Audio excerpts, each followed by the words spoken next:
Olá, seja bem-vindo ao canal O Amor que Desejo. E nesse vídeo eu vou falar para você como você pode mudar o seu cônjuge. Muitas pessoas aí têm esse desejo partindo do princípio que gostaria que o seu cônjuge fosse igual a ele. Se ele fosse igual a mim, tudo seria diferente. Se ela fosse igual a mim, tudo seria totalmente diferente, porque nós olhamos somente para as qualidades que nós temos e às vezes nós queríamos que o nosso cônjuge fosse igual a gente porque talvez seria mais fácil. Mas nesse conteúdo eu vou trazer para você em que fase isso acontece, esse desejo de querer mudar o nosso cônjuge, de tentar fazer com que ele reaja, tem atitudes igual a nossa, e entendendo essa fase, entendendo o porquê dessas fases, o porquê desse pensamento, você tenha uma melhor visão a respeito do seu relacionamento e isso ajude a você obter o amor que você deseja. Eu sou Jefferson Machado e o meu intuito neste canal é ajudar você a obter o amor que você deseja, mesmo que só você esteja procurando, tentando, ok? Então vamos lá para o nosso conteúdo. E para você entender essa mentalidade, esse desejo, você precisa descobrir em que fase do seu relacionamento você está. E um relacionamento, ele passa por 5 estágios, segundo uma doutora Susan Campbell. Ela ela entendeu que o relacionamento está dividido nessas 5 fases. E a primeira fase é a fase do romance. Eu estou olhando aqui para baixo no meu computador para seguir um script para que eu possa ser mais dinâmico e direto no conteúdo para você, ok? Então, o primeiro estágio é o palco do romance. O que é esse estágio?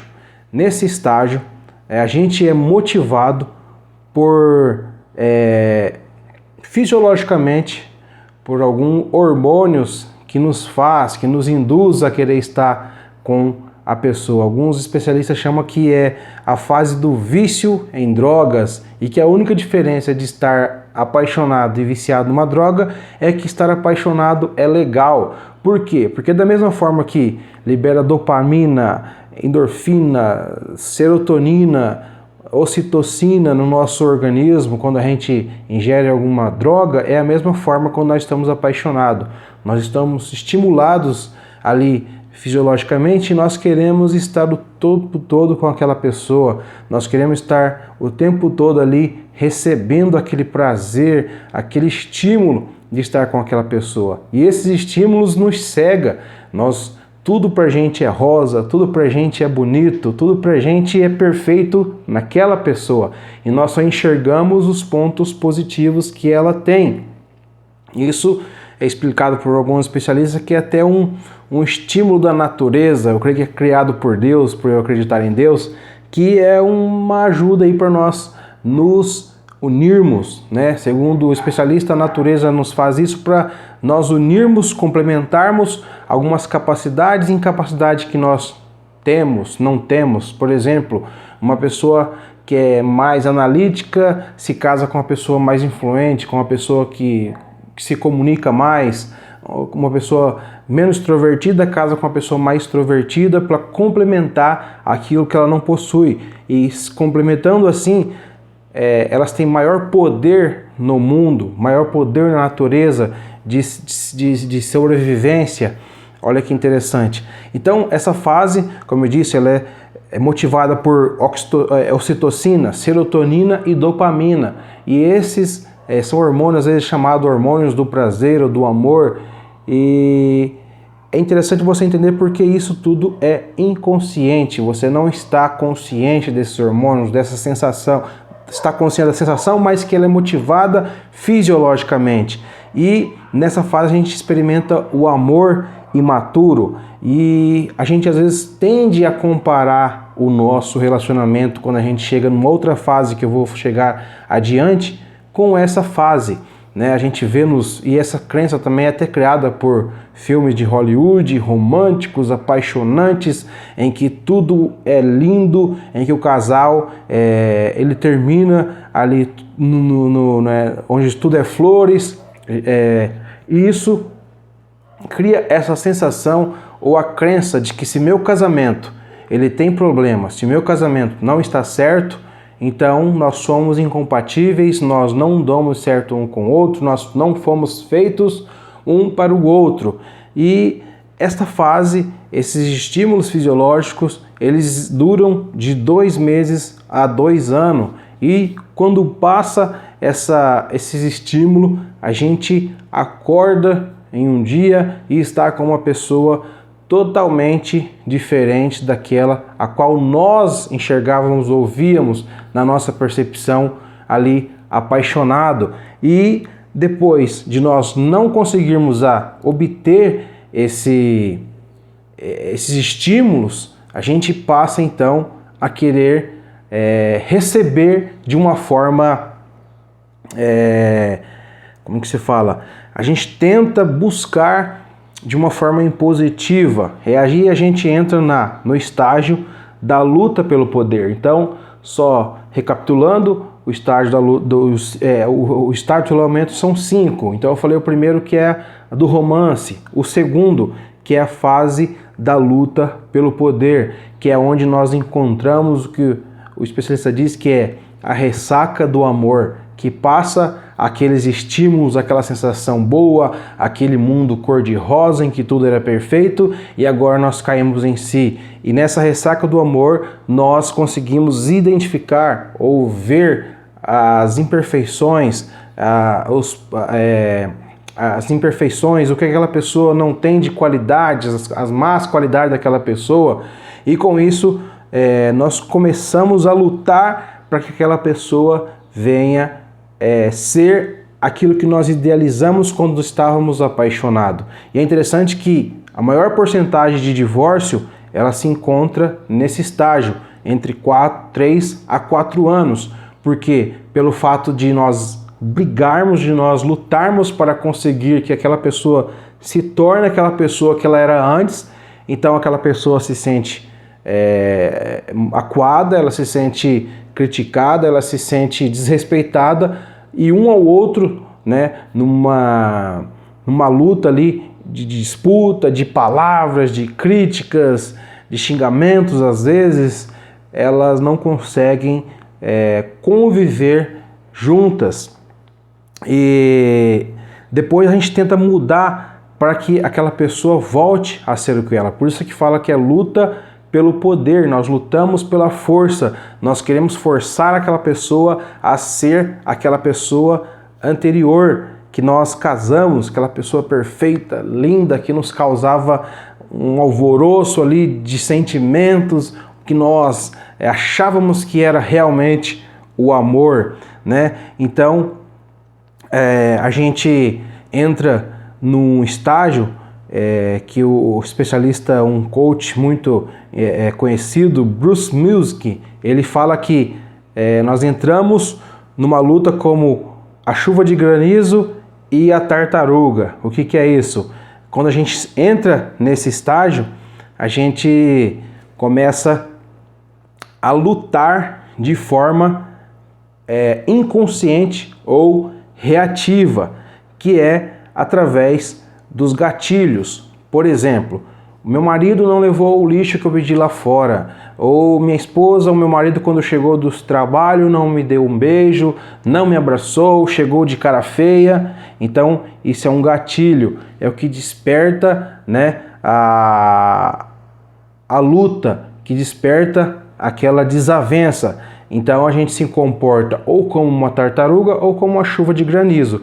Como que é? A chuva de granizo, que ela fica ali, né, chovendo, mandando chuva forte, tempestade em cima daquela pessoa, falando: por que você não levou o lixo? Por que você não me ouve? Por que você é assim? Por que você não faz assim como eu peço? Você sempre, você nunca faz o que eu peço. Então aquela pessoa que se comporta como uma chuva de granizo, ela começa a chover em cima como uma tempestade sobre aquela pessoa, e a outra pessoa se comporta como uma tartaruga. Ela se fecha, ela se retrai por debaixo da sua carapaça para tentar se proteger daquela pessoa, né? E é interessante que essas duas pessoas, elas têm os seus pontos de vista, elas têm a sua verdade a respeito da outra, e por não ter consciência desse ciclo, ter consciência dessas situações, elas começam a falar. A tartaruga se retira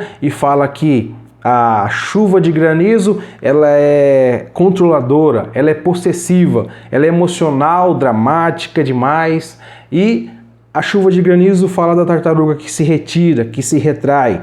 Você sumiu, você é frio, é retraído, é desconectado emocionalmente, é indiferente. Olha que interessante. Então, duas pessoas com pensamentos, com pontos de vista diferentes a respeito uma da outra. E é interessante saber desse ciclo e ter uma luta justa, uma luta consciente, em que você entende o ponto de vista da outra pessoa, que é você entender porque ela se comporta daquela forma, porque ela reage daquela forma. E no relacionamento consciente, você também tem o gatilho que vai surgir os problemas, vão surgir a indiferença, mas vocês vão lutar consciente por entender o ponto de vista do outro, vai entender o porquê que ele age ou reage daquela forma, baseado nas suas emoções, baseado no seu passado, baseado no seu modo de se comportar, no seu perfil comportamental, quais são os seus motivadores interior que você não vê. E você então passa a lutar consciente, que é a luta justa, é a luta pelo amor, né? É a luta para resolver o problema. É vocês dois se colocarem como um time, um do lado do outro, e ver a situação como um problema que está causando mal para vocês dois, para o casamento, né? Então você se conecta emocionalmente e você cria um subproduto dessa conexão, que é o quê? Que é vocês estarem mais próximos, terem um sexo romântico, vocês estarem felizes um com o outro, serem amorosos um com o outro, porque quando esse problema começa a surgir, a luta pelo poder, as críticas, a primeira coisa é a desconexão emocional, por consequência outros problemas, falta de sexo romântico, e isso vem a agravar cada vez mais. Você entra num ciclo, ao invés de você passar do romance para a luta pelo poder, e nessa luta pelo poder vocês evoluírem para outras etapas que eu vou falar, vocês sempre fica nesse ciclo da luta pelo poder. Às vezes, pelo medo, vocês pedem perdão, a gente pede perdão um para o outro, a gente fica em paz, só que depois aquele mesmo conflito retorna e se torna novamente um problema, novamente se machuca, e por não haver ferramentas, por não ter meios de se comunicar, por não entender um ao outro, é um ciclo vicioso que vai só se machucando, que a gente vai só se autodestruindo o relacionamento, e a gente chega no estágio em que a gente não quer mais lutar, a gente aceita aquela situação, e o casamento se torna frio, se torna somente por compromisso. Eu só vou ficar com ela porque eu casei, porque no dia do casamento a gente faz juras ali, não é? Então, ou por nossas crenças religiosas, eu sou obrigado a estar com ela. E um casamento frio, um casamento sem carinho, um casamento sem ânimo, é o que ocorre por não ter um entendimento um do outro. É fato que o casamento, que o amor é trabalho, mas um trabalho assertivo, é esforço de fato. Só que quando você sabe como se conectar com a pessoa, você consegue receber o amor, o carinho dela, por consequência de você ter atitudes assertivas e ela da mesma forma. E é muito interessante entender que debaixo de cada reclamação há um medo e um pedido secreto de conexão. Vou dar um exemplo que esse mesmo coach de relacionamento expôs de um tratamento ou de um casal que ele atendeu, que é o seguinte: o marido reclamava da esposa porque ela fumava escondido. Eles combinaram dela não fumar e ela fumava escondido. Então, às vezes que ele encontrou ela fumando, isso gerou conflitos. Então ele falou, ela não deixou de fazer aquilo qual ela tinha prometido. E olha que interessante, essa era a reclamação por cima, que é o iceberg, lá quando você lembra do iceberg, né? É uma camada de gelo por cima do mar. E essa era a reclamação dele. Mas por debaixo do mar tem uma camada ainda maior de gelo que a gente não consegue enxergar, que era o medo. Qual que era o medo dele? O medo dele é que ela abandonasse ele. Por quê? Porque fumar, se ela não compromete com aquilo que ela prometeu, se ela mente para mim, então, consequentemente, ela pode me abandonar, ela pode me deixar. Então, olha que interessante, por baixo do iceberg lá, do gelo, abaixo da água, ele tem um medo que ele esconde, que é que ela abandone, que ela não expressa confiança, que ela não está respondendo ao que ela concordou no casamento, de amor, de respeito, né? Então, o apelo encoberto dele a essa atitude foi que eles descobriram num processo: por favor, não me deixe, seja confiável, me ame, por favor, não me abandone. Tudo isso de forma inconsciente. E o que eles viam, o que ele falava era: ela fuma escondido, eu não posso confiar nela. E quando ela descobriu isso, ela se tornou mais compassiva, ela teve mais compaixão, ela se colocou mais no lugar dele, e ele, por conhecer isso também, ele começou a entender e a expressar o seu sentimento, o porquê dele agir daquela forma. E com isso eles se conectaram emocionalmente, ao invés de se desconectarem. Olha que interessante, uma forma de entender o conflito é você entender os sentimentos por trás. E até uma das ferramentas que a gente recomenda, que é quando você está estressado, quando você está chateado com a pessoa, você expresse o seu sentimento. Por exemplo, você não levou o lixo lá, lá fora, você é o errado, você não me ouve, você não me dá atenção ao que eu peço. Não, o fato de você não levar o lixo lá fora me fez me sentir ingênua, me fez me sentir que a minha pessoa, que as minhas necessidades não são importantes para você, que é diferente de você atacar a pessoa. Você fala o porquê que você se sentiu daquela forma. E quando você consegue ultrapassar essa luta pelo poder, essa fase, então vem uma conexão. E dessa conexão você passa para o estágio da estabilidade. Como eu disse, se você não consegue ter uma conexão assertiva, uma comunicação assertiva, um diálogo assertivo, você volta normalmente no romance, às vezes você faz alguma coisa que a outra pessoa goste, ela simpatiza com você, ou pede perdão, só que depois no próximo conflito, no outro estágio, num outro evento, vocês voltam a brigar novamente. E é muito interessante, quando eu falo de lutar assertivamente, não é luta física, mas é uma luta pelo diálogo, pelo entendimento. Então, se vocês agora lutam conscientemente, entendendo os sentimentos um do outro, então passa-se para a outra fase, que é a fase da estabilidade, em que reina a paz, né? A emoção de se sentir amado, de uma forma mais profunda e madura, não motivada por fisiologia, lá pela paixão, mas fica claro que você descobre que não mudará o seu cônjuge e cria conscientemente novas experiências, entendeu? Então, quando está nessa fase, não quer dizer que não vai haver conflitos, que não vai haver novas situações, mas daí quando você passa para esse estágio de estabilidade, você tem que desenvolver uma nova mentalidade de evolução, de crescimento.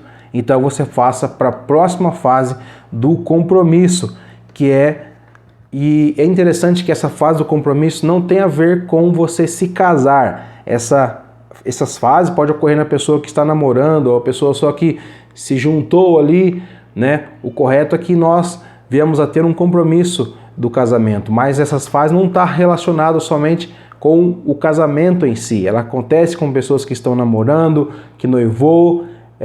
Então, a fase do compromisso você reconhece que vocês são humanos e que vocês têm falhas. Você escolhe conscientemente um ao outro. Você pode dizer: eu não preciso de você, eu escolho você, sabendo tudo que sei sobre você de bom e de ruim. Olha que interessante, quando nós estamos namorando, lá na fase do romance, quando a gente se conhece, a gente esconde as nossas características negativas, a gente esconde aquilo que nós temos como defeito e a gente só transparece que nós somos bons, as nossas qualidades. Eu lembro quando eu namorava com a minha esposa, eu gostava de tocar violão, eu estava o tempo todo ajudando ela quando eu estava na casa dela, visitando. Então eu queria transparecer uma pessoa só meus pontos positivos e não falava daquilo que eu tinha como negativo, porque a gente não quer desconectar, não quer afastar aquela pessoa. Mas com o passar do tempo surgem as pessoas, nós não conseguimos mais mudar ou esconder aquilo que nós somos, porque nós estamos todo o tempo juntos ali. Então a fase do compromisso eu escolho amar você, eu não preciso de você para me suprir carências, eu não fico com medo de te perder, mas eu escolho estar com você pelas suas qualidades e defeitos e escolho lutar com você de forma consciente para nós superar os nossos desafios do dia a dia. E a gente começa a experimentar o equilíbrio do amor, né? Do pertencimento, diversão, de poder e liberdade. E a gente começa a se sentir livre e não motivado por medo, das vezes, de pensar o que o nosso cônjuge vai pensar de algumas atitudes, ou o que ela vai pensar se eu falar do meu sentimento, o que ele vai pensar. A gente não tem medo de se abrir, de falar do que nós pensamos, do que nós sentimos e tentando encontrar uma solução viável para o nosso casamento. E o estágio da cocriação ou felicidade, nós passamos para esse estágio que é o quinto estágio, que é o estágio da cocriação ou felicidade. E nesse estágio a gente é como um adolescente movendo para o mundo. Agora que nós estamos em equilíbrio, que nós encontramos um ponto de equilíbrio entre os dois, nós nos movemos para o mundo e nós se torna consciente que o amor não é paixão, não é poder sobre a outra pessoa, não é estabilidade nem compromisso, mas eu estou aqui porque eu quero, né? Não é aquele compromisso, eu não me separo dela ou dele por causa que no dia do casamento eu jurei que deveria estar com ela, mas nós estamos machucados, estamos feridos, mas nós somos obrigados a estar com o outro. Não, agora nesse estágio você está porque você quer, porque você é feliz com aquela pessoa, porque vocês estão desenvolvendo o amor juntos, motivados pelo amor, motivados pela felicidade, pela estabilidade de estarem juntos. Então surge naturalmente e vocês crescem junto, e nesse momento também vocês criam um projeto compartilhado, um negócio, vocês participam de uma instituição de caridade, né? Ou vocês criam uma criança conscientemente. É muito interessante, eu falo em vários vídeos anteriores que muitos dos nossos problemas, o Dr. Harvey Hendricks, ele fala que 90% dos nossos problemas eles não são em função do nosso casamento em si, mas são advindo de problemas do passado, de bagagens que nós trazemos emocionalmente.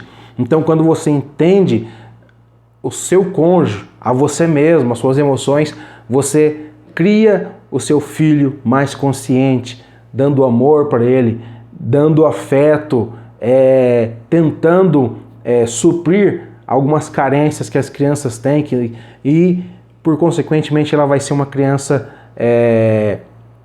emocionalmente inteligente. A chance dela de ter um casamento bem sucedido também é muito grande por você ter atitudes assertivas com o seu filho. Olha que interessante, eu gosto de participar da igreja, eu sou evangélico, eu canto na igreja, então o fato da minha esposa me apoiar, o fato dela me dar um feedback positivo, isso me incentiva, isso me dá ajuda, apoio, me faz eu fazer isso com prazer. Então, quando o casal está em sintonia, está emocionalmente conectado, são todas essas consequências positivas. Então você já não pensa mais em mudar o seu cônjuge, mas você entende ele, quais são as motivações dele, como eu já falei.